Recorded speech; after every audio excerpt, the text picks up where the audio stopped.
Ready? Y'all want to sing?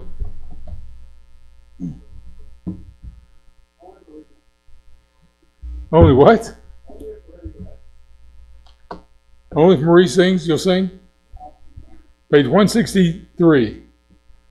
163 in your songbooks, in the big book. I'm a child, I belong to the King. I'm a child of the King. 163.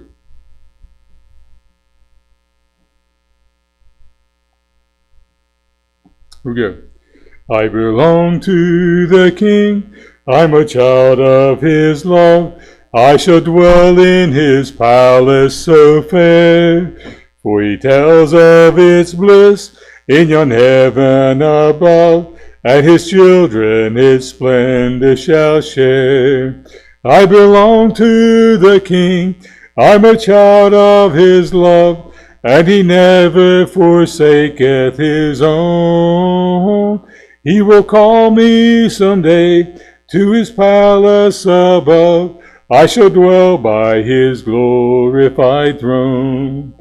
I belong to the King, and he loves me, I know, for his mercy and kindness so free are unceasingly mine, wheresoever I go, and my refuge unfailing is he. I belong to the King, I'm a child of his love, and he never forsaketh his own. He will call me someday to his palace above. I shall dwell by his glorified throne. I belong to the King, and his promise is sure that we all shall be gathered at last in his kingdom above, by lost waters so pure, when this life with its trials is past. I belong to the King, I'm a child of his love, and he never forsaketh his own.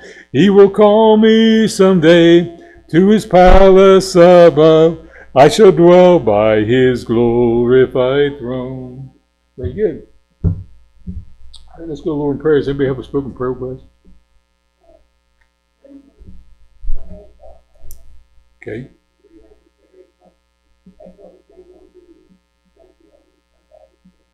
Okay.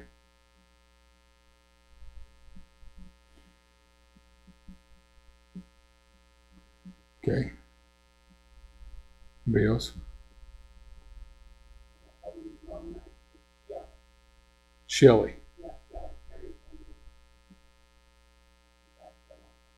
Okay.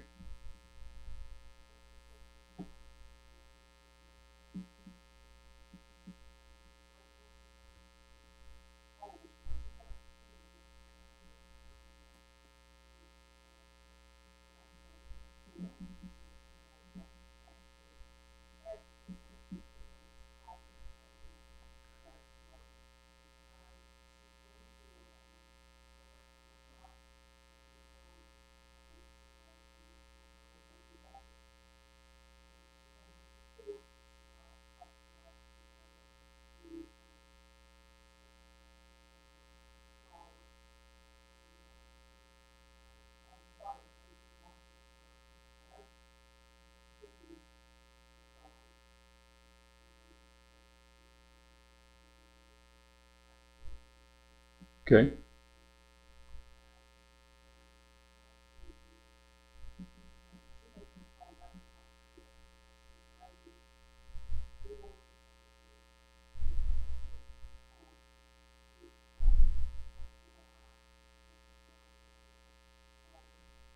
See if the radiation and chemo has helped. Okay.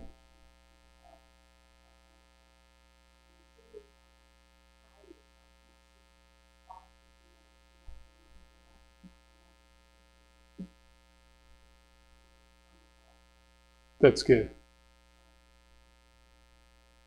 Okay. Who else? Mike Burdett, his son Tyler, sang for us a couple weeks ago when Travis was. So Tyler's dad, Mike Burdett, had the liver transplant yesterday, and just pray that his body will accept the liver. It's a generic disease. Something he's had this before. I think his father or his brother has had a liver transplant. His one son has had a liver transplant already. It's something in their genetics. It's a genetic disease that like one part of my family, not me and anybody of my siblings, but part of our family, my aunt and her children had the same blood disease. So it's transferred from one generation to the next. So pray for his recovery and that the body will accept the liver. Okay. Anybody else? Anybody with unspoken requests I want to pray about? Not to mention out loud. All right, Charlie, we need some prayer.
Okay, first of all, I want to go over the lesson I went over with the kids. We've been last couple weeks we went through Moses, the birth of Moses, and being laid in a basket in the river. But tonight's lesson was Moses taking a stand for the first time in his life. He's 40 years old. He's been brought up as Pharaoh's grandson, but he knows he's a Hebrew. I'm sure that his mother was actually his nurse as a child, so I'm sure she taught him the ways of the Hebrew, probably taught him the language of the Hebrew, and taught him the ways, how to worship God. And so as a 40-year-old man, he goes out to see how his brethren are doing, and they are slaves in Egypt. And he sees an Egyptian beating an Hebrew, and it bothers him. And he looks this way, and he looks that way, and he kills the Egyptian. Okay, and Brother John, you justifying murder? God kind of did several times in the Bible. He sent David to kill Goliath, and so at this point, Moses kills the Egyptian, and he made sure nobody was looking, and he buried the Egyptian in the sand, spared the life of the Hebrew that was getting beaten, and he buried the Egyptian in the sand. And he didn't think anybody saw him. The next day, he went out to the Hebrew men were fighting. And he said, "How can you fight with your brother?" And he said, "Stop the fight." He wanted to stop the fight between the two guys. And they looked at him and said, "What are you going to do? Kill us like you did the Egyptian yesterday?" And he's like, "Oh man!" Everybody found out. Everybody knew that he killed an Egyptian. Okay, so he fled. He fled from Pharaoh. He's not ashamed. Hebrews chapter 11 says he was not ashamed to be identified with the people of God. So Hebrew 11 is a faith chapter. So he chose at age 40 that he'd make a decision that he would stand for God's people, not stand by and watch. Okay? So my lesson for the kids was learn how to do right and make a stand for the right things. Now, a lot of kids want to stand up for what they think is right. They want to argue to play at the ball field. This happened this year. Josiah got out. He ran to first base, so the ball got there first. And every time Josiah got to first base first, he threw his hands like this. He was safe, right? He just knew he was safe. A couple times he threw his hands up like this. He was safe. He knew he beat the ball. He didn't beat the ball. They called him out, right? He turned around. What? I know I was safe, but he didn't. He couldn't see the ball coming. He was running to the base, right? So the ball got there before he did. So a lot of times kids want to argue for the stuff that they think is most important. They want to take a stand for the wrong thing. We got to learn when it's a godly time, standing for the people of God as Moses did is the right time, standing up for what's right. There's been times here lately. No matter where I'm at, if I have an opportunity, I want to start speaking for God everywhere I go. I stand Monday morning. I had an oil change for a work truck. I got to the place that they said be there at 8 o'clock, so I got there about 10 minutes till, and there's another guy waiting already. to get something done to his vehicle. So I started witnessing to him as soon as I got there. He told me he was saved and out of church. We went through different things. We had a good 10 or 15 minute conversation before we got either right before anyone else showed up there in the office to get our vehicles fixed. There's something inside of me that says, stand, stand, stand. Most often I'm quiet. I've been quiet for most of my life, I guess. Outside the church building, outside of being in the pulpit, I'll listen more than I talk. Okay, which is a good thing. You get 2 ears, one mouth. You should only listen. You should listen twice as much as what you talk. But here lately, it's just all the time I just want to stand up and say something. So I stand up and say something, and I find myself doing it more often. Okay, know when is the right time. When is a godly time. Okay, and that's the lesson for the kids back here this evening. 2 Timothy. Let's go to our lesson. 2 Timothy chapter 2.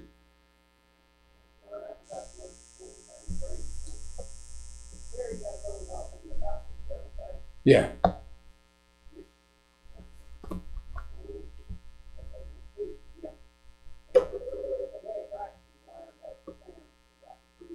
Yeah.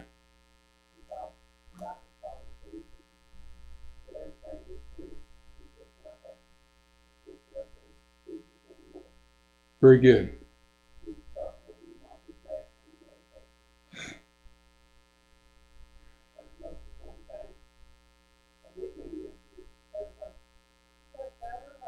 Very good. That's tremendous, Marlon, because we've had them right here on our prayer list for a couple of years, several years now. But since I remember being up in an emergency room when they flew in Pittsburgh, very good. That's a tremendous praise report, Marlon.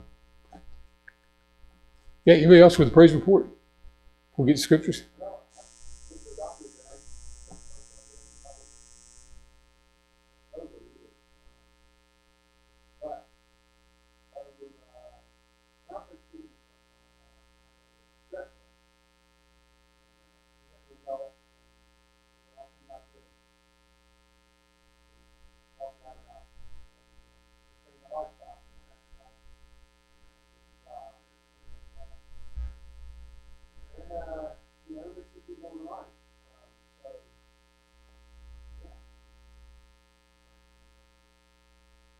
Good decisions.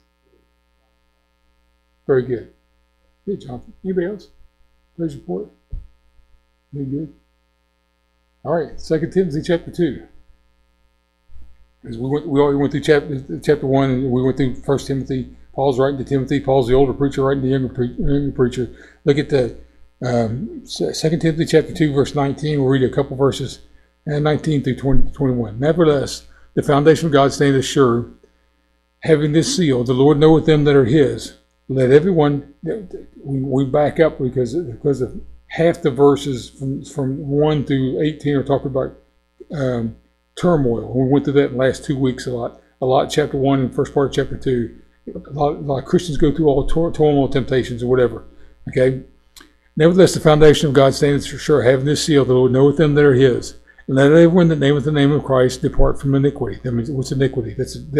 In other words, sin is like missing the mark. Iniquity is what we do to justify our sin. Okay, it's more like the thought process that justifies what we want to do.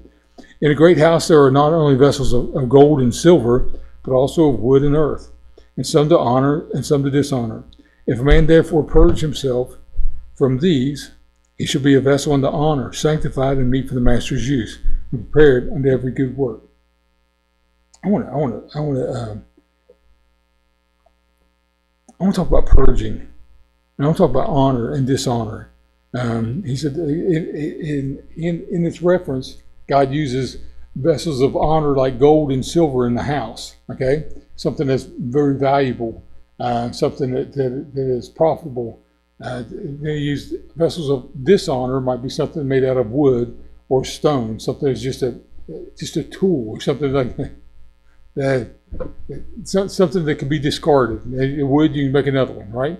Wood's completely different from the gold and silver. But God says he wants us to be a vessel in honor, fit, meet, or fit for the master's use.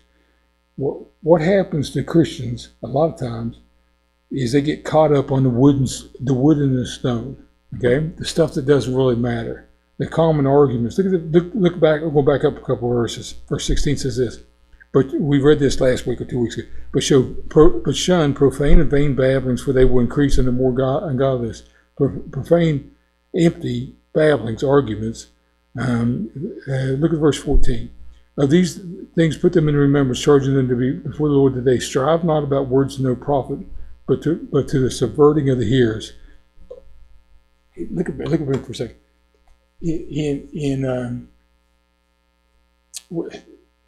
In conversations, at work, at home, in your neighborhood, in conversations, there's a lot of stuff that is just it's vain, it's empty, it's vain babblings, or it's stuff that doesn't really matter. We talk about the weather, fine. We talk about the basketball games. We talk about Coach Huggins. I mentioned it last week. We in those stories. We talk about things, but a lot of times we get caught up so focused in on something that doesn't really matter that we miss the gold and the silver. We get focused on something that agitates us or irritates us. We can't get past this thing that it eats at us. I've been at times eat up with the wood and the stone stuff, and watch the gold things just drift away. And it shouldn't, but I have. And John, why? Because it's our nature, I guess. Okay.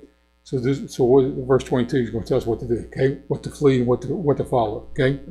Look at verse 22. Flee also youthful lust, but follow righteousness. That's not just that is a dedication of doing the right thing.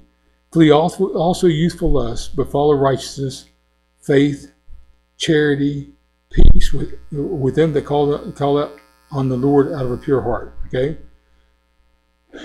Why does it matter? Okay. Why does it matter if we're at peace with other people? Why does it matter if we show charity to other people? Why does it matter if we're righteous or not? Okay. We're only made righteous in God's sight by the blood of Jesus Christ. That's our only righteousness for our salvation. But why is it important that we follow after a righteous lifestyle? Okay. We're on the bus tonight, come to church, and one of the little boys who rides on the bus was talking about somebody that he said the guy lives up on the hill, and his sister says he doesn't live on the hill, he just stays up there. Okay. So there's some guy that just got out of jail 2 weeks ago, throws rocks at the kids, that is living in the woods near their house. I'm not going to tell you where it's at. Okay. But Jonathan would know where it's at. So there's a guy that obviously has been making bad choices with his life. He just got out of jail 2 weeks ago, and he throws rocks at kids when they're riding their bikes or whatever they're doing, playing around there. Okay, somewhere along the line, we don't want these kids or the other kids in their neighborhoods to turn out like that guy. We want to understand. We want that little boy to understand, and those kids to understand that following after righteousness is a complete lifestyle choice, okay? But you make that choice every single day. So a lot of stories I can't tell because they're kind of eating at me, okay? Okay. Flee also with youthful lust, follow after righteousness. If you get away from something that you know you're not supposed to be doing, flee youthful lust. We'll use that as temptations, whatever it is, okay? And then follow after righteousness. It's called the law of replacement. That means if you're doing something you're not supposed to be doing, and then you want to quit doing that thing, you got to replace that time or that thing with something else. Remember, Jesus gave the illustration of a man that cleaned his house, and had an evil spirit in his house. He cleaned his house, swept and garnished. Everything was spotless when he leaves. He goes away, but he doesn't put anything else in the house. He comes back to the house, and there's 7 spirits worse than what it was to begin with. A lot of people will give up one thing, but not replace it. Okay, not replace it with something good. So give up something bad. Okay, I smoked. Started smoking when I was 12 years old. I jokingly say it stunted my growth, right? Because I smoked. But when I quit smoking, I had to find something else to fill my time with. Okay, a lot of other bad things I did as a teenager or young adult. And when I quit doing those things, I had to start doing something new. I had to fill in that time with the right thing. The lifestyle change Jonathan talked about in his testimony, right? That the doctor can see the difference in your health, right? Then why does it matter if we have charity towards other people? What difference does it make? Okay, if we look at those words: righteousness, faith, charity. What's charity? Where is it?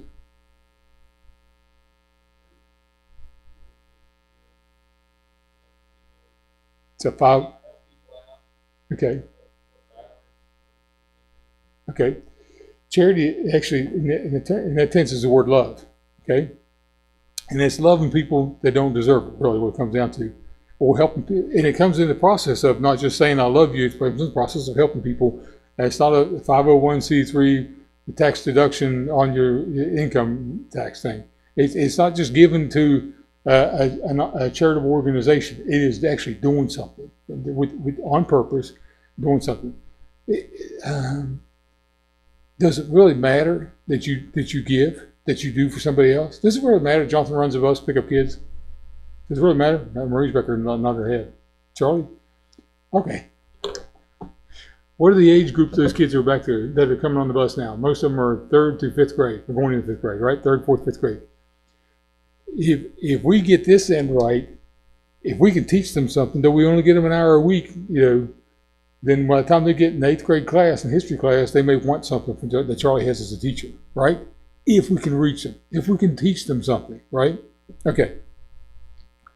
Sometimes that loss replacement, charity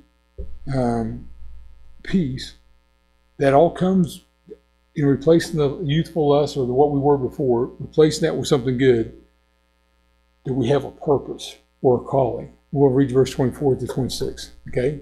Because when I first read this, I thought he was talking about preachers, okay? He's not talking about preachers. He's talking about anybody who serves God, okay? Verse 24.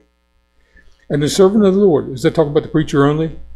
You may think it's the servant of the Lord is the preacher only. It's not the preacher only. It's everybody in our church, okay? Everybody that names Christ.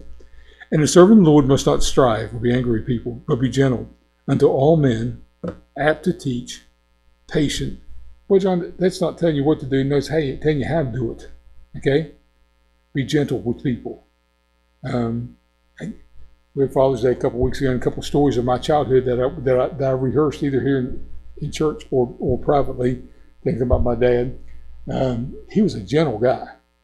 He had a streak in him that could be mean, okay? Marie's laughing because she said, George was never mean in his life.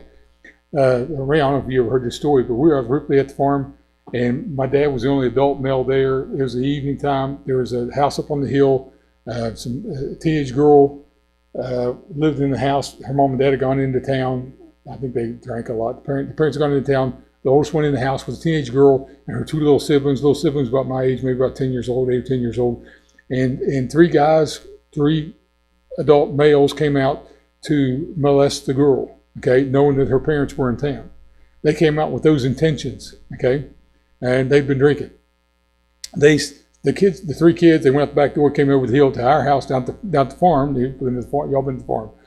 And they were yelling, and my dad started walking towards the end of the yard, going to the driveway, and he yelled at them, told them to turn around and go back. And he said, "You're not coming down here," okay? And most of you knew my dad as, if you knew my dad, he was the guy who fell asleep in church, right? He was the guy that let the kids do whatever they want to do. He was just a calm, gentle guy, okay? But on that night, when 3 drunk guys said they're going to have their way with some girl, teenage girl, he picked up a ball bat and started walking up the hill towards them and told them, and they were going to turn around and they're going to be stopped, okay? And it was like a switch went off in Dad, like he was back over in France in World War II or something like that. And I just stood there in amazement. And the other kids, maybe my cousins, everybody was staying outside, but he was the only adult male down there. And I just watched him and said, he is a different person at times. There's something about him that could tweak that switch and he'd go after those guys. And he hobbled, he walked with a severe limp, so he couldn't run them down, but he could, run them back, send them back up the hill, which he did. Gentleness is a choice, okay? I had a teacher when I was in college. I took a karate class. It's a physical conditioning class, but our teacher was a fifth degree black belt. He was the most gentle guy most of the time, okay? But he could stand guys in a circle with boards holding up like this at different angles and spin around and kick and break all these boards. He was an incredible athlete, could do all this stuff, but then he could kneel down with a 3-year-old and play, okay? and just be a kid playing on the floor with his kids or some other kids on to get people to come to church. There's a gentleness that can be a choice. Okay, what difference does it make, Brother John?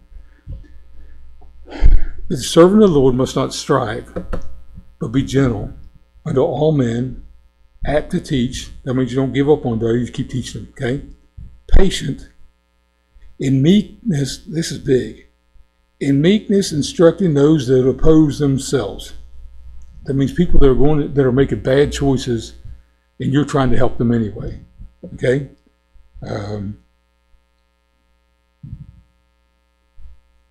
Most of our church ministry is helping people not make bad choices. We're helping those recover from the choices that they've made. Right. That's been our ministry for the last 40 years. To teach people to continue on how to help the next person, the things that, chapter 2, verse 2, the things that thou hast heard of me among many witnesses, the same commit thou to be faithful men who shall be able to teach others also. The same verse we went over last week. It is teaching somebody who to go out the doors of the church and be Christ-like, okay, gentle, okay. A lot of times we don't get that. A lot of Christians don't get that. I've walked into businesses where Christians work, and at church they're a Christian and they have good testimony. At work they're something completely different. Okay? In church they're holiness unto God. At work they're a holy terror. Right? It's a completely different attitude. Okay. Any questions on what gentleness is? Meekness. Why? Because you're trying to help in meekness, instructing those. That means you put yourself in their shoes and say, I'm not doing what you're doing. You're doing drugs. I'm not going to do drugs. I want to help you get out of that. Okay? Instructing those that oppose themselves. Excuse me. If God peradventure give them out repentance to acknowledging of the truth, that they may recover themselves out of the snare of the devil who have taken captive, who are taken captive by him at his will. Everybody in this room knows drug addicts, alcoholics. Everybody in this room knows people that are bound down by something they wish they weren't bound down by. Our job is to convince them that they can do it. Okay, they can get past that. Or, well, I don't have to be that way. I can choose to. I heard somebody say one time, I can choose to quit smoking every time. Well, I want to choose to quit smoking today.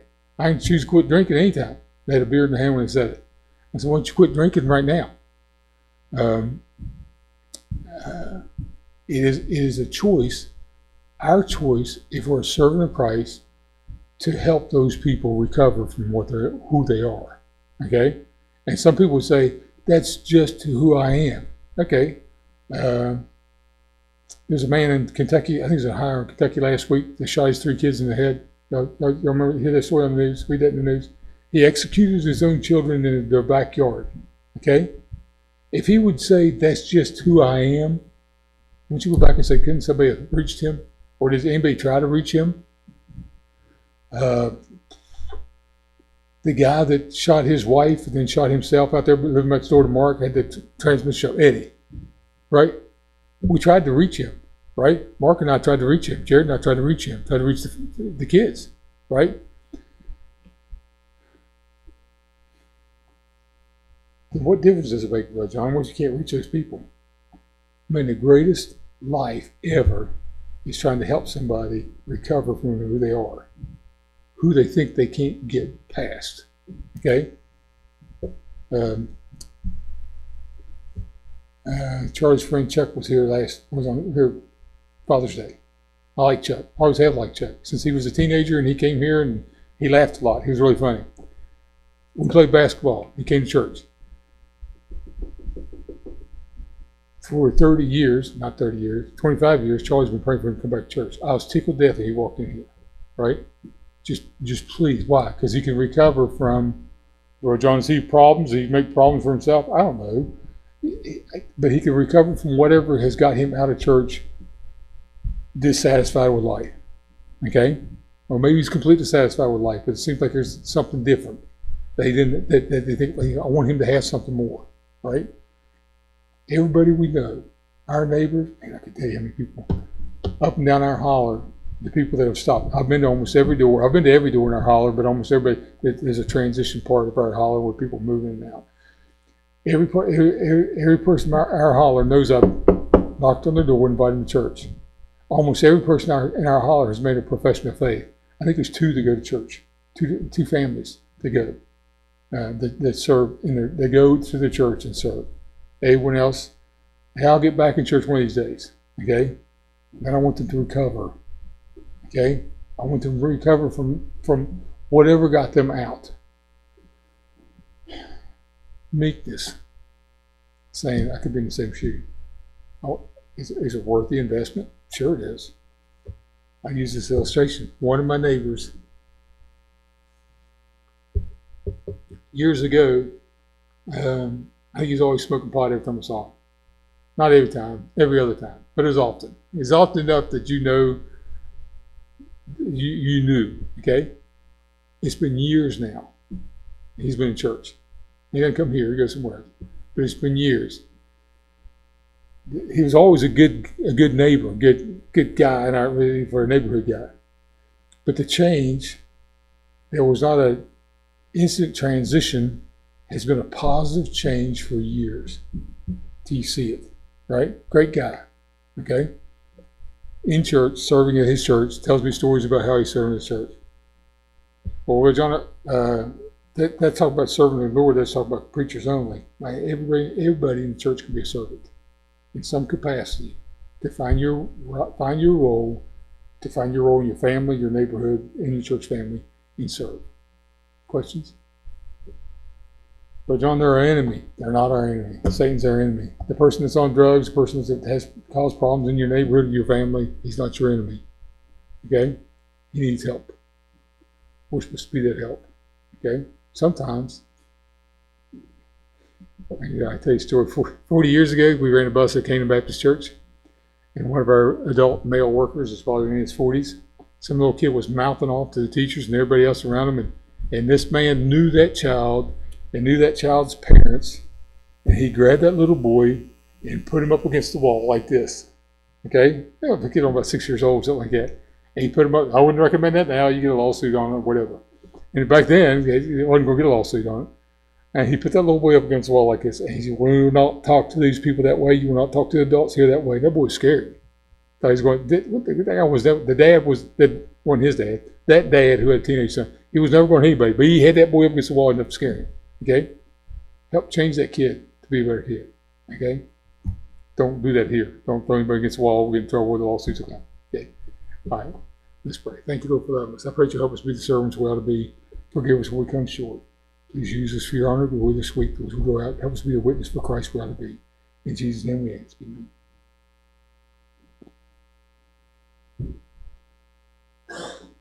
Friday, July 7th, we'll have a singing group here. The girls are going to come sing. It'll be really good. Singing and preaching that night. It's going to be good. So y'all come. Okay, Friday night, July 7th. That's next week. Okay.